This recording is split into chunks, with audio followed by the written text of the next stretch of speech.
Subscribe to our channel by clicking the subscribe button.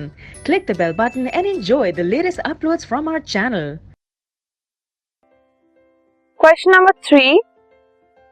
Name the tissue which allows easy bending in various parts of a plant. Explain its functions.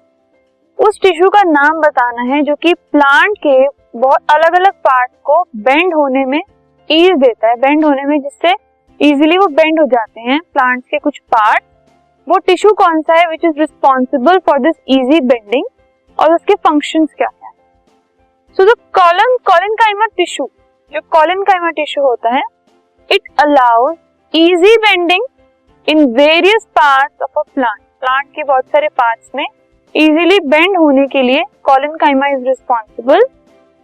It is a kind of simple permanent tissue. Simple permanent tissue है ये, which provides flexibility to plant parts. मतलब इसकी वजह से जो plant के parts हैं वो फ्लेक्सिबल हैं, which allows easy bending in various parts of a plant. जिसकी वजह से, जिस फ्लेक्सिबिलिटी की वजह से इजीली जो प्लांट के पार्ट्स हैं वो बेंड हो पाते हैं.